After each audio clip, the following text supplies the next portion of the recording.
Hello प्यारे बच्चों, सारे सत श्री अकाल। जमात पंजवीं के समूह विद्यार्थियों का बहुत बहुत स्वागत है थोड़े अपने चैनल आई थिंक विच पढ़ो सारे वधो सारे नैस अभ्यास शीट नंबर 41 विच तुहाडा बहुत बहुत स्वागत है।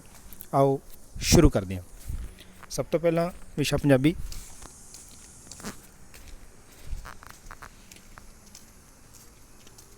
एक इश्तिहार बेटा दिता गया इस बार इस शीट दे विच जी अभ्यास शीट है इश्तिहार के नाल शुरू हो रही है। पंजाबी एक इश्तिहार है। आओ इश्तिहार नूं पहले पढ़ते हैं। खुशखबरी विसाखी का मेला। खुशखबरी दिवाली के इस पावन त्यौहार मौके सोहने आकर्षक अते सस्ते दीवे मोमबत्तियां खिडौने आदि खरीदण लई पहुँचो। और ये खेड स्टेडियम संगरूर दे विच आयोजन किया गया है। और एक जगमगाउंदी हुई लड़ी की तस्वीर है। खब्बे हत्थ जिहड़ा है वो दीवा है, रोशनी का प्रतीक, रोशनी वास्ते जिहड़ा कि दिवाली की शान हुंदा। ग्रीन दिवाली जिहड़ी है इन्हां दीव्यां दे नाल ही शोभदी है। आपां गल करदे रहांगे कि दिवाली ग्रीन किवें मनाईए। आपां स्कूल भी गल करदे हां। इस वेले असीं इस अभ्यास शीट नूं लैके चलांगे। सो ये सी एक छोटा जिहा तुहाडे सामने इश्तिहार। हुण इश्तिहार नूं देख के हुण असीं प्रश्नां दे उत्तर जिहड़े है वो देने ने। सब तो पहला प्रश्न है, ये इश्तिहार किस मेले के संबंध में है? सो मेला कादा है? ऊड़ा विसाखी, एड़ा माघी, ईड़ी दिवाली या फिर सस्सा दशहरा। तो ये मेला जिहड़ा है वो विसाखी नाल संबंधित है। आपां इश्तिहार च पढ़िया। उत्तर आएगा साडा ऊड़ा। प्रश्न नंबर 2, मेले विचों डैश खरीदिया जा सकता है? फर्नीचर, एड़ा स्कूटर, ईड़ी कार, सस्सा खिडौना। सो खिडौने की गल बेटा की गई है, स्कूटर कार मोटरसाइकिल की नहीं, ना ही किसी फर्नीचर की। उत्तर आएगा साडा सस्सा। प्रश्न नंबर 3, जिथे मेला लग्या होया है उत्थे आम करके की हुंदा है? जिस जगह मेला लग्या है उत्थे खास करके किहड़ी जगह है उस बारे पूछा गया है। तां खेडां हुंदियां हन, एड़ा सर्कस लगती है, ईड़ी मेले ही लगते हैं, या सस्सा अनाज खरीदिया ते बेचा जाता है। सो मंडी नहीं है, खेडां हुंदियां ने। खेड स्टेडियम संगरूर दा आपां इश्तिहार च पढ़िया भी सी सब तो थल्ले कि खेड स्टेडियम है जिथे ये मेला लग्या होया है। सो उत्तर आएगा ऊड़ा। पावन तो की भाव है? ऊड़ा वड्डा, एड़ा नेक, ईड़ी दिलचस्प, सस्सा पवित्र। सो पावन का भाव बेटा पवित्र हुंदा है। इसका ही समानार्थक शब्द है पावन का। पवित्र ऊड़ा आएगा या एड़ा आएगा या ईड़ी आएगा, सस्सा आएगा। पता लग गया तुहानूं? उत्तर आएगा सस्सा। प्रश्न नंबर 5, जिस जगह मेला लग्या होया है वो किस इलाके विच है? हुण इलाके थल्ले ऑप्शन दे विच माझा मालवा दोबा पूछा गया है या हरियाणा पूछा गया है।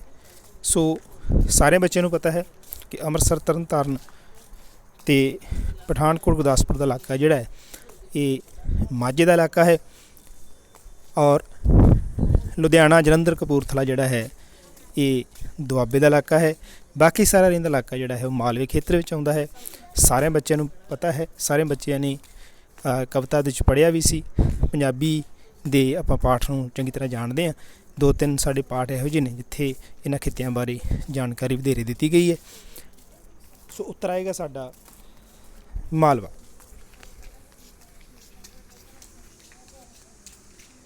ऊड़ा। सो मालवे खित्ते दे विच है संगरूर। सो अगे चलते हैं। गणित विशा। प्रश्न पहला, कक्का, खक्खा, गग्गा अते घग्गा सारियां 4 अंकी संख्यावां हन। ਸਾਰੀਆਂ ਸੰਖਿਆਵਾਂ ਵਿੱਚ ਇੱਕ ਵਾਰ ਦਿਖਾਏ ਗਏ ਸਥਾਨ ਤੇ ਆਉਂਦਾ ਹੈ, ਪਰ ਬਾਕੀ ਅੰਕ ਪਤਾ ਨਹੀਂ ਹੈ। ਇਸ ਦੇ ਆਧਾਰ ਤੇ ਦੱਸੋ ਕਿ ਹੇਠ ਲਿਖੀਆਂ ਸੰਖਿਆ ਵਿੱਚੋਂ ਕਿਹੜਾ ਕਥਨ ਸਹੀ ਹੈ। ਪਹਿਲਾ ਕਥਨ ਉਹਨਾਂ ਪੁੱਛਿਆ ਊੜਾ ਖੱਖਾ ਸੰਖਿਆ ਸਭ ਤੋਂ ਛੋਟੀ ਹੈ। ਸੋ ਇਹਨਾਂ ਵਿੱਚ ਅਗਰ ਅਸੀਂ ਕੋਈ ਵੀ ਸੰਖਿਆ ਦੱਸੀ ਨਹੀਂ ਹੈ ਲੇਕਿਨ ਜ਼ੀਰੋ ਫਿਲ ਕਰ ਦਈਏ ਤਾਂ ਆਪਣੇ ਆਪ ਹੀ ਸਾਨੂੰ ਇਕਾਈ, ਦਹਾਈ, ਸੈਂਕੜੇ ਦੇ ਸਥਾਨ ਨਜ਼ਰ ਆ ਜਾਣਗੇ ਕਿ ਇਹ ਕਿੰਨਵੇਂ ਸਥਾਨ 'ਤੇ ਹੈ। ਤਾਂ ਤੁਸੀਂ ਅਗਰ ਕੱਕੇ ਨੂੰ ਦੇਖੋ ਤਾਂ 1000ਵੇਂ ਸਥਾਨ 'ਤੇ ਜਿਹੜਾ ਹੈ ਉਹ 1 ਹੈ, ਤੁਹਾਨੂੰ ਨਜ਼ਰ ਵੀ ਆ ਰਿਹਾ। ਇਸੇ ਤਰ੍ਹਾਂ ਹੀ ਖੱਖੇ ਨੂੰ ਦੇਖੋ ਤਾਂ ਇਕਾਈ ਦੇ ਸਥਾਨ 'ਤੇ ਜਿਹੜਾ 1 ਹੈ। ਗੱਗੇ ਨੂੰ ਦੇਖੋ ਤਾਂ ਸੈਂਕੜੇ ਦੇ ਸਥਾਨ 'ਤੇ 1 ਸੰਖਿਆ ਹੈ। ਇਸ ਤਰ੍ਹਾਂ ਹੀ ਘੱਗੇ ਦੇ ਵਿੱਚ ਦਹਾਈ ਦੇ ਸਥਾਨ 'ਤੇ ਜਿਹੜੀ ਹੈ 1 ਦੀ ਸੰਖਿਆ ਹੈ। ਸੋ ਹੁਣ ਪਹਿਲਾ ਜਿਹੜਾ ਕਥਨ ਹੈ ਕਿ ਖੱਖਾ ਸੰਖਿਆ ਸਭ ਤੋਂ ਛੋਟੀ ਹੈ, ਤਾਂ ਖੱਖਾ ਸੰਖਿਆ ਜਿਹੜੀ ਹੈ ਸਭ ਤੋਂ ਛੋਟੀ ਨਹੀਂ, ਕਿਉਂਕਿ ਸੈਂਕੜੇ ਸਥਾਨ 'ਤੇ 1 ਹੈ ਤਾਂ ਛੋਟੀ ਕਿਵੇਂ ਹੋ ਸਕਦੀ ਹੈ। ਸੈਂਕੜਾ ਸਥਾਨ ਮੱਲਿਆ ਹੋਇਆ ਹੈ ਇਸ ਨੇ ਸੰਖਿਆ ਨੇ। ਦੂਸਰਾ ਹੈ ਗੱਗਾ ਸੰਖਿਆ ਘੱਗਾ ਸੰਖਿਆ ਤੋਂ ਵੱਡੀ ਹੈ। ਹੁਣ ਘੱਗਾ ਸੰਖਿਆ ਤੋਂ ਵੱਡੀ ਨਹੀਂ ਹੈ, ਕਿਉਂਕਿ ਘੱਗਾ ਸੰਖਿਆ ਜਿਹੜੀ ਹੈ ਉਹ ਤੁਸੀਂ ਦੇਖ ਰਹੇ ਹੋ ਕਿ ਦਹਾਈ ਦੇ ਸਥਾਨ 'ਤੇ ਜਿਹੜਾ ਹੈ 1 ਹੈ, ਇਸ ਕਰਕੇ ਵੱਡੀ ਨਹੀਂ। ਦੂਸਰਾ ਵੀ ਗਲਤ ਹੈ। ਈੜੀ ਘੱਗਾ ਸੰਖਿਆ ਸਭ ਤੋਂ ਛੋਟੀ ਹੈ, ਤਾਂ ਇਸ ਤਰ੍ਹਾਂ ਵੀ ਨਹੀਂ ਹੈ, ਕਿਉਂਕਿ ਸਭ ਤੋਂ ਛੋਟੀ ਸੰਖਿਆ ਖੱਖਾ ਹੈ, ਕਿਉਂਕਿ ਇਕਾਈ ਦੇ ਸਥਾਨ 'ਤੇ ਦੇਖੋ 1 ਆ ਰਿਹਾ ਹੈ। ਔਰ ਚੌਥਾ ਹੈ ਕੱਕਾ ਸੰਖਿਆ ਸਭ ਤੋਂ ਛੋਟੀ ਹੈ, ਤਾਂ ਕੱਕਾ ਸੰਖਿਆ ਸਭ ਤੋਂ ਛੋਟੀ ਨਹੀਂ ਹੈ, ਕਿਉਂਕਿ ਕੱਕਾ 1000ਵੇਂ ਸਥਾਨ 'ਤੇ 1 ਹੈ ਤਾਂ ਸਭ ਤੋਂ ਛੋਟੀ ਨਹੀਂ ਹੈ। ਸੋ ਜਿਹੜਾ ਖੱਖਾ ਸੰਖਿਆ ਹੈ ਉਹ ਸਭ ਤੋਂ ਛੋਟੀ ਹੈ। ਪਹਿਲਾ ਉੱਤਰ ਜਿਹੜਾ ਊੜਾ ਹੈ ਉਹ ਇੱਥੇ ਆਏਗਾ।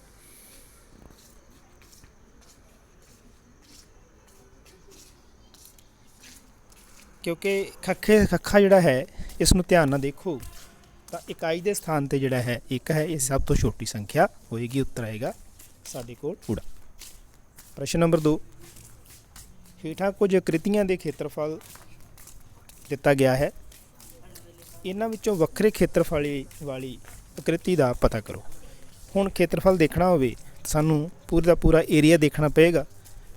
ਕਿਤੇ ਨਾ ਕਿਤੇ ਏਰੀਆ ਦਾ ਫਰਕ ਜ਼ਰੂਰ ਹੋਏਗਾ, ਕਿਉਂਕਿ ਖੇਤਰਫਲ ਦਾ ਫਰਕ ਪੁੱਛਿਆ ਗਿਆ ਹੈ ਕਿ ਕਿਹੜਾ ਖੇਤਰਫਲ ਜਿਹੜਾ ਸਹੀ ਨਹੀਂ ਹੈ ਜਾਂ ਜਿਹੜੀ ਆਕ੍ਰਿਤੀ ਹੈ ਉਹ ਸਹੀ ਨਹੀਂ ਖੇਤਰਫਲ ਦੇ ਪੱਖੋਂ, ਤਾਂ ਉਹੀ ਆਕ੍ਰਿਤੀ ਬੇਟਾ ਸਹੀ ਨਹੀਂ ਹੋਏਗੀ ਜਿਹਦਾ ਖੇਤਰਫਲ ਵੱਧ ਜਾਂ ਘੱਟ ਹੋਏਗਾ। ਠੀਕ ਹੈ, ਇਸ ਨੂੰ ਆਪਾਂ ਫਾਈਂਡ ਕਰਨਾ ਲੱਭਣਾ। ਸਭ ਤੋਂ ਪਹਿਲਾਂ ਪਹਿਲੀ ਆਕ੍ਰਿਤੀ ਵੇਖੋ। ਇਸ ਆਕ੍ਰਿਤੀ ਦੇ ਵਿੱਚ ਸਾਡੇ ਕੋਲ 8 ਡੱਬੇ ਨੇ ਔਰ ਇੱਕ ਡੱਬੇ ਦਾ ਜਿਹੜਾ ਖੇਤਰਫਲ ਹੈ ਉਹ 1 ਸੈਂਟੀਮੀਟਰ ਹੈ, ਮਤਲਬ ਉੱਪਰ ਨੂੰ 2 ਸੈਂਟੀਮੀਟਰ ਔਰ ਲੇਟਵੇਂ ਦਾ ਜਿਹੜਾ ਹੈ 4 ਸੈਂਟੀਮੀਟਰ ਹੈ। ਮਤਲਬ ਇਹ ਕਿ ਟੋਟਲ 8 ਡੱਬੇ ਨੇ। ਇਸੇ ਤਰ੍ਹਾਂ ਹੀ ਦੂਸਰੀ ਆਕ੍ਰਿਤੀ ਨੂੰ ਵੇਖਾਂਗੇ ਤਾਂ ਉਸ ਵਿੱਚ 4 ਸੈਂਟੀਮੀਟਰ ਉੱਪਰ ਨੂੰ 4 ਡੱਬੇ ਔਰ 2 ਸੈਂਟੀਮੀਟਰ 2 ਡੱਬੇ ਲੇਟਵੇਂ ਦਾ। ਮਤਲਬ ਇਹ ਕਿ ਇੱਥੇ ਵੀ ਬਣਦੇ ਨੇ 8 ਡੱਬੇ। ਇਸੇ ਤਰ੍ਹਾਂ ਹੀ ਤੀਸਰੀ ਆਕ੍ਰਿਤੀ ਹੈ, ਇਹਦੇ ਵਿੱਚ ਟੋਟਲ ਡੱਬੇ 8 ਨੇ, 1 ਸੈਂਟੀਮੀਟਰ ਦਾ ਇੱਕ ਡੱਬਾ ਹੈ, ਉੱਪਰ ਵੱਲ ਨੂੰ 8 ਡੱਬੇ ਨੇ। ਸੋ ਤੀਸਰੀ ਆਕ੍ਰਿਤੀ ਵੀ 8 ਡੱਬਿਆਂ ਦੀ ਹੈ। ਚੌਥੀ ਆਕ੍ਰਿਤੀ ਵੱਲ ਆਪਾਂ ਜਾਂਦੇ ਹਾਂ ਤਾਂ ਆਪਾਂ ਦੇਖਦੇ ਹਾਂ ਕਿ ਇਸ ਆਕ੍ਰਿਤੀ ਦੇ ਵਿੱਚ 9 ਡੱਬੇ ਨੇ।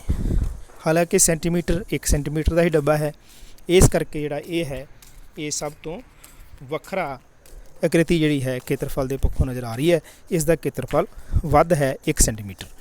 ਸੋ ਉੱਤਰ ਆਏਗਾ ਸਾਡਾ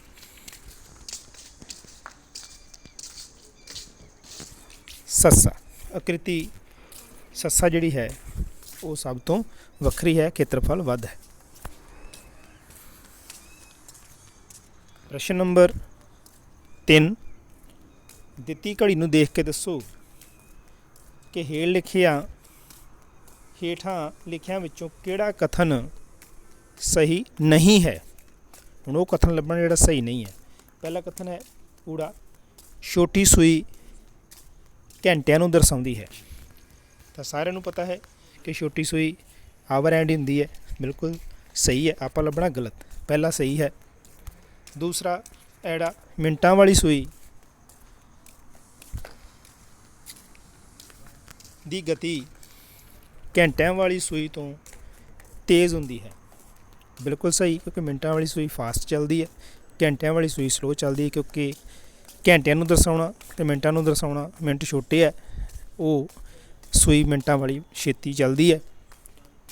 ਈੜੀ, ਘੰਟਿਆਂ ਵਾਲੀ ਸੂਈ ਆਪਣਾ ਇੱਕ ਚੱਕਰ 1 ਘੰਟੇ ਵਿੱਚ ਪੂਰਾ ਕਰਦੀ ਹੈ। ਤਾਂ ਘੰਟਿਆਂ ਵਾਲੀ ਸੂਈ ਇੱਕ ਚੱਕਰ ਆਪਣਾ 1 ਘੰਟੇ 'ਚ ਪੂਰਾ ਨਹੀਂ ਕਰਦੀ ਬੇਟਾ। ਮਿੰਟ ਵਾਲੀ ਜਿਹੜੀ ਹੈ 1 ਘੰਟੇ ਵਿੱਚ ਇੱਕ ਚੱਕਰ ਪੂਰਾ ਕਰਦੀ ਹੈ, 60 ਮਿੰਟ ਬਣਾਉਂਦੀ ਹੈ। ਇਹਨੂੰ ਸੂਈ ਨੂੰ ਘੁੰਮਣ ਲਈ, ਛੋਟੀ ਸੂਈ ਨੂੰ ਘੁੰਮਣ ਲਈ ਇੱਕ ਚੱਕਰ ਪੂਰਾ ਕਰਨ ਵਾਸਤੇ 12 ਘੰਟੇ ਦਰਕਾਰ ਹੁੰਦੇ ਨੇ, ਫਿਰ ਇੱਕ ਚੱਕਰ ਪੂਰਾ ਹੁੰਦਾ।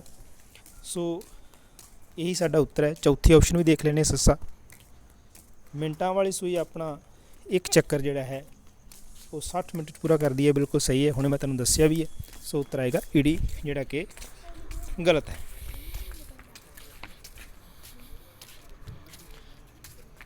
ਪ੍ਰਸ਼ਨ ਨੰਬਰ 4, 5ਵੀਂ ਜਮਾਤ ਦੇ ਵਿਦਿਆਰਥੀ ਨਰਿੰਦਰ ਸਿੰਘ ਵੱਲੋਂ ਪ੍ਰੀਖਿਆ ਦੌਰਾਨ ਵੱਖ-ਵੱਖ ਵਿਸ਼ਿਆਂ ਵਿੱਚ ਪ੍ਰਾਪਤ ਅੰਕਾਂ ਨੂੰ ਚਿੱਤਰ ਗ੍ਰਾਫ 'ਚ ਦਰਸਾਇਆ ਗਿਆ ਹੈ।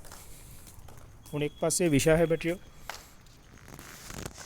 ਜਿਵੇਂ ਮੈਂ ਰੋਜ਼ਾਨਾ ਤੁਹਾਨੂੰ ਦੱਸਦਾ ਕਿ ਉੱਪਰ ਵੱਲ ਨੂੰ ਜਿਹੜਾ ਹੈ ਮੁੱਲ ਦਿੱਤੇ ਹੁੰਦੇ ਨੇ ਕੁਛ ਹੋਰ, ਔਰ ਸਾਈਡ ਵੱਲ ਨੂੰ ਮੁੱਲ ਦਿੱਤੇ ਹੁੰਦੇ ਨੇ ਕੁਛ ਹੋਰ। ਇਹਨਾਂ ਦੋਵਾਂ ਨੂੰ ਮਿਲਾ ਕੇ ਹੀ ਜਿਹੜਾ ਗ੍ਰਾਫ ਹੈ ਉਹ ਬਣਦਾ ਹੈ, ਮਾਨ ਗ੍ਰਾਫ ਬਣਦਾ ਹੈ ਜਾਂ ਛੜ ਗ੍ਰਾਫ ਬਣਦਾ ਹੈ। ਸੋ ਸੰਕੇਤ ਦਿੱਤਾ ਹੈ। ਸੰਕੇਤ ਕੀ ਹੈ ਕਿ ਇੱਕ ਤਿਕੋਣ ਜਿਹੜੀ ਹੈ ਉਹ 10 ਅੰਕਾਂ ਨੂੰ ਦਰਸਾ ਰਹੀ ਹੈ। ਪਹਿਲਾਂ ਆਪਾਂ ਸਾਰੀਆਂ ਤਿਕੋਣਾਂ ਦੇ ਅੰਕ ਬਣਾ ਲਾਂਗੇ। ਅੰਕ ਕਿਵੇਂ ਬਣਾਵਾਂਗੇ? ਪੰਜਾਬੀ ਦੇ ਵਿੱਚ ਵੇਖੋ ਕਿੰਨੀਆਂ ਤਿਕੋਣਾਂ ਨੇ।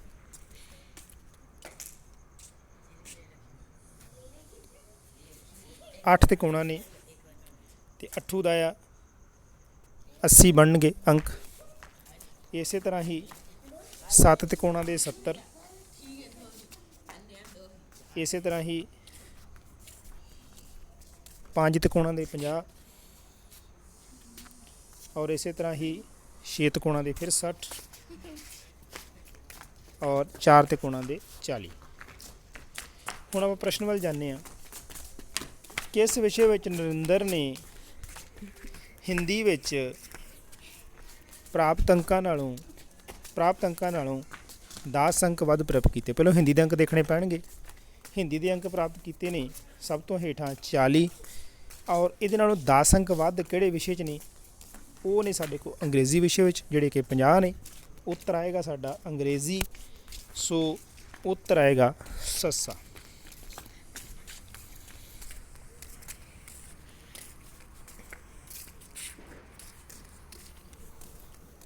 ਅੱਗੇ ਚੱਲਦੇ ਹਾਂ।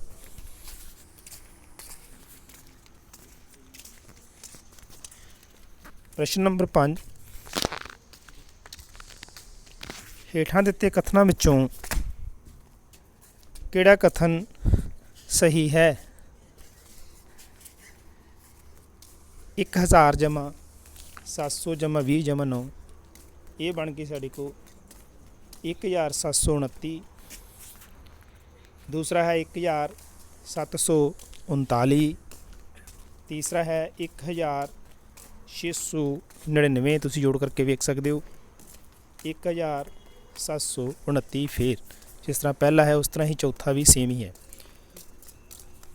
सो अगे कथन है, कथन बी का जोड़ कथन ए के जोड़ नालों घट है। हुण कथन बी का जिहड़ा जोड़ है वो सानू पता है 1739 है, तो ए का जोड़ जोड़ा है 1729 है, तो कथन बी का जोड़ कथन ए के जोड़ नालों घट है, ये गलत है, क्योंकि कथन बी जोड़ा है उसका जोड़ जोड़ा है ज़्यादा है। एडा कथन ए का जोड़ सब तो वध है, तो इस तरह नहीं है। ਕਿ ਕਥਨ A ਦਾ ਜੋੜ ਸਭ ਤੋਂ ਵੱਧ ਹੋਵੇ। ਕਥਨ A ਦਾ ਜੋੜ 1729 ਹੈ ਤਾਂ B ਦਾ 1739 ਹੈ, B ਦਾ ਵੱਧ ਹੈ, ਇਹ ਕਥਨ ਗਲਤ ਹੈ। ਕਥਨ C ਦਾ ਜੋੜ ਸਭ ਦੇ ਨਾਲੋਂ ਵੱਧ ਹੈ ਤਾਂ ਇਹ ਵੀ ਗਲਤ ਹੈ ਕਿਉਂਕਿ 1699 ਹੈ ਕਥਨ C ਦਾ ਉੱਤਰ। ਲੇਕਿਨ ਇਹਨਾਂ ਨੇ ਕਿਹਾ ਕਿ ਸਭ ਤੋਂ ਵੱਧ ਹੈ ਤਾਂ ਇਹ ਵੀ ਗਲਤ ਹੈ, ਵੱਧ ਨਹੀਂ ਹੈ। ਕਥਨ A ਅਤੇ ਕਥਨ D ਦਾ ਜੋੜ ਬਰਾਬਰ ਹੈ, ਇਹ ਸਹੀ ਹੈ ਕਿਉਂਕਿ ਕਥਨ A ਦਾ ਜੋੜ ਵੀ 1729 ਹੈ ਔਰ ਕਥਨ D ਦਾ ਜਿਹੜਾ ਹੈ ਉਹਦਾ ਜੋੜ ਵੀ 1729 ਹੈ। ਇਹ ਸਾਡਾ ਉੱਤਰ ਸਹੀ ਹੋ ਜਾਏਗਾ। ਅੱਗੇ ਚੱਲਦੇ ਹਾਂ। ਵਿਸ਼ਾ ਵਾਤਾਵਰਨ ਸਿੱਖਿਆ। ਵਿਲੱਖਣ ਪ੍ਰਤਿਭਾ ਵਾਲੇ ਖਿਡਾਰੀਆਂ ਲਈ ਕਿਹੜੀਆਂ ਖੇਡਾਂ ਦਾ ਆਯੋਜਨ ਹੁੰਦਾ ਹੈ? ਵਿਲੱਖਣ ਪ੍ਰਤਿਭਾ ਮਤਲਬ ਜਿਹੜੇ ਲੱਤ ਪੈਰ ਤੋਂ ਵਾਂਝੇ ਨੇ, ਪੂਰੇ ਕੰਮ ਨਹੀਂ ਕਰਦੇ, ਅੱਖਾਂ ਤੋਂ ਹੀਣੇ ਨੇ, ਸੁਣਦਾ ਘੱਟ ਹੈ, ਡੀਫੈਂਡਮ, ਇਸ ਤਰ੍ਹਾਂ ਦੇ ਜਿਹੜੇ ਖਿਡਾਰੀ ਨੇ ਉਹਨਾਂ ਵਾਸਤੇ ਇੱਕ ਵਿਲੱਖਣ ਖੇਡਾਂ ਦਾ ਇੰਤਜ਼ਾਮ ਕੀਤਾ ਜਾਂਦਾ ਹੈ। ਜਿਸ ਤਰ੍ਹਾਂ ਅਸੀਂ ਵਿਲੱਖਣ ਪ੍ਰਤਿਭਾ ਵਾਲੇ ਬੱਚੇ ਕਹਿ ਦਿੰਦੇ ਹਾਂ, ਉਹ ਵੀ ਇਹੋ ਬੱਚੇ ਹੁੰਦੇ ਨੇ ਸਪੈਸ਼ਲ ਨੀਡਸ ਜਾਂ ਸਪੈਸ਼ਲ ਚਾਈਲਡ ਜਿਹੜੇ ਹੁੰਦੇ ਨੇ, ਉਹਨਾਂ ਦੀ ਗੱਲ ਕੀਤੀ ਜਾ ਰਹੀ ਹੈ। ਤਾਂ ਉਹਨਾਂ ਦੀ ਜਿਹੜੀ ਖੇਡਾਂ ਦਾ ਆਯੋਜਨ ਹੁੰਦਾ ਹੈ ਉਹਨਾਂ ਨੂੰ ਕੀ ਕਹਿੰਦੇ ਆ? ਓਲੰਪਿਕ ਖੇਡਾਂ ਹੁੰਦਾ, ਏਸ਼ੀਅਨ ਗੇਮਸ ਹੁੰਦੀਆਂ ਨੇ ਉਹਨਾਂ ਵਾਸਤੇ, ਓਲੰਪਿਕ ਹੁੰਦੀਆਂ ਨੇ ਜਾਂ ਕਾਮਨਵੈਲਥ ਹੁੰਦੀਆਂ ਨੇ। ਤਾਂ ਉਹਨਾਂ ਵਾਸਤੇ ਬੇਟਾ ਯਾਦ ਰੱਖਣਾ, ਕਿਉਂਕਿ ਤੁਹਾਡੇ ਵਾਸਤੇ ਨਵੀਂ ਗੱਲ ਹੈ। ਵੈਸੇ ਤਾਂ ਅਸੀਂ ਪਾਠ ਵਾਤਾਵਰਨ ਸਿੱਖਿਆ 'ਚ ਪੜ੍ਹਿਆ ਸੀ ਕਿ ਪੈਰਾਲੰਪਿਕ ਕਿਹਨਾਂ ਵਾਸਤੇ ਹੁੰਦਾ, ਫਿਰ ਵੀ ਇੱਕ ਨਵਾਂ ਪ੍ਰਸ਼ਨ ਆਇਆ ਸਾਡੇ ਵਾਸਤੇ, ਪਹਿਲਾਂ ਨਹੀਂ ਆਇਆ। ਸੋ ਉੱਤਰ ਆਏਗਾ ਏੜੀ।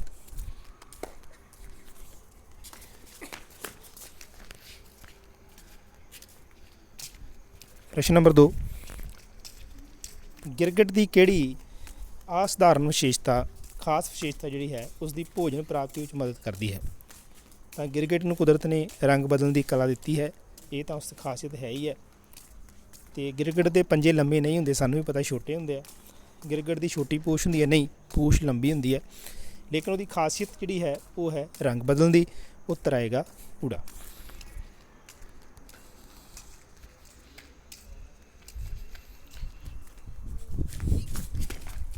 ਪ੍ਰਸ਼ਨ ਨੰਬਰ 3, ਬਾਘ ਦੀ ਕਿਹੜੀ ਅਸਾਧਾਰਨ ਵਿਸ਼ੇਸ਼ਤਾ ਜਿਹੜੀ ਹੈ ਉਸ ਦੀ ਸ਼ਿਕਾਰ ਫੜਨ ਵਿੱਚ ਮਦਦ ਕਰਦੀ ਹੈ? ਉਸ ਦੀ ਲੰਬੀ ਪੂਛ, ਐੜਾ, ਉਸ ਦਾ ਭਾਰਾ ਸਰੀਰ, ਜਾਂ ਉਸ ਦੀ ਵਧੀਆ ਸੁਣਨ ਸ਼ਕਤੀ, ਜਾਂ ਉਪਰੋਕਤ ਸਾਰੀ। ਸੋ ਸੁਣਨ ਸ਼ਕਤੀ ਤਾਂ ਠੀਕ ਹੈ, ਠੀਕ ਹੀ ਹੁੰਦੀ ਹੈ ਉਹਦੀ, ਬਹੁਤ ਤੇਜ਼ ਨਹੀਂ ਹੁੰਦੀ, ਲੇਕਿਨ ਉਸ ਦੀ ਲੰਬੀ ਪੂਛ ਜਿਹੜੀ ਹੈ ਬੱਚਿਓ ਉਸ ਦੀ ਦੌੜਨ ਵਿੱਚ ਮਦਦ ਕਰਦੀ ਹੈ, ਕਿਉਂਕਿ ਬਾਘ ਜਿਹੜਾ ਹੈ ਜਿੰਨੀ ਤੇਜ਼ ਦੌੜੇਗਾ ਉਨੀ ਜਲਦੀ ਆਪਣਾ ਸ਼ਿਕਾਰ ਫੜੇਗਾ।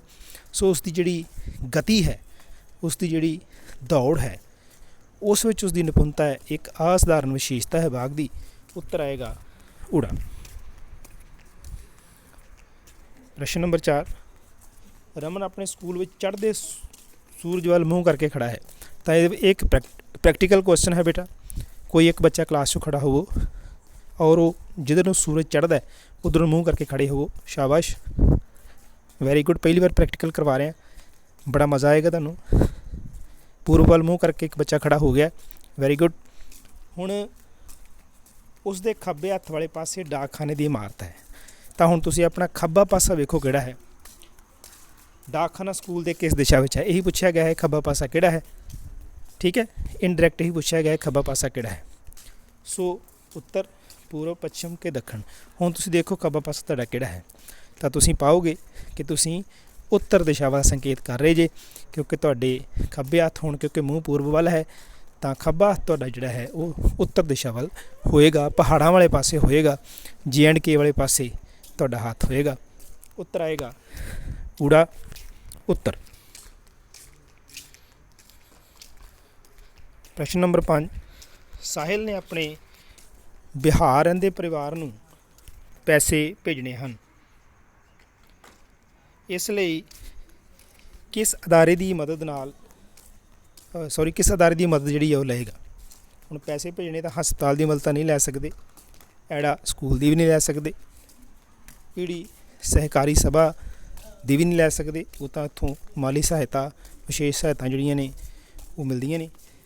ਬੈਂਕ ਦੀ, ਹਾਂ ਬੈਂਕ 'ਚੋਂ ਅਸੀਂ ਜਿਹੜੇ ਹੈ ਪੈਸੇ ਟਰਾਂਸਫਰ ਕਰ ਸਕਦੇ ਹਾਂ ਕਿਸੇ ਵੀ ਅਕਾਊਂਟ ਦੇ ਵਿੱਚ। ਉੱਤਰ ਆਏਗਾ ਸਾਡਾ ਸੱਸਾ। ਅੱਗੇ ਸਾਡੀ ਕੋਈ ਵਿਦਿਆਰਥੀ ਪ੍ਰਸ਼ਨਾਵਲੀ ਪੀਪਲਸ ਕੁਐਸਚਨੇਅਰ, ਉਹਦੇ 5 ਪ੍ਰਸ਼ਨ ਆਉਂਦੇ ਨੇ, ਉਹਨਾਂ ਨੂੰ ਵੇਖਾਂਗੇ। ਪਹਿਲਾ ਕੁਐਸਚਨ, ਕੀ ਤੁਹਾਡੇ ਅਧਿਆਪਕ ਵੱਲੋਂ ਪੜ੍ਹਾਉਣ ਲਈ ਪਾਠ ਪੁਸਤਕ ਤੋਂ ਇਲਾਵਾ ਕੋਈ ਹੋਰ ਪੁਸਤਕ ਦੀ ਵਰਤੋਂ ਕੀਤੀ ਜਾਂਦੀ ਹੈ? ਤਾਂ ਤੁਸੀਂ ਬਿਹਤਰ ਜਾਣਦੇ ਹੋ, ਇਕੱਲੀ ਪਾਠ ਪੁਸਤਕ ਨਾਲ ਹੁਣ ਕੰਮ ਨਹੀਂ ਹੁੰਦਾ, ਬਹੁਤ ਸਾਰੀਆਂ ਹੋਰ ਪੁਸਤਕਾਂ ਅਤੇ ਸਹਾਇਕ ਪੁਸਤਕਾਂ ਮੌਜੂਦ ਨੇ। ਉੱਤਰ ਆਏਗਾ ਹਾਂ। ਪ੍ਰਸ਼ਨ ਨੰਬਰ 2, ਕੀ ਤੁਹਾਡੇ ਸਕੂਲ ਵਿੱਚ ਸਿੱਖਣ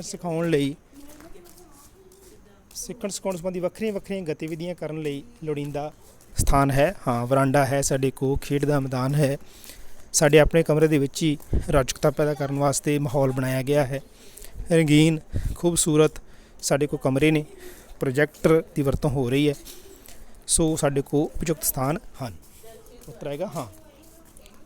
ਪ੍ਰਸ਼ਨ ਨੰਬਰ 3, ਕੀ ਤੁਸੀਂ ਸਕੂਲ ਵਿੱਚ ਕੀਤਾ ਕੰਮ ਮਾਪਿਆਂ ਨਾਲ ਸਾਂਝਾ ਕਰਦੇ ਹੋ?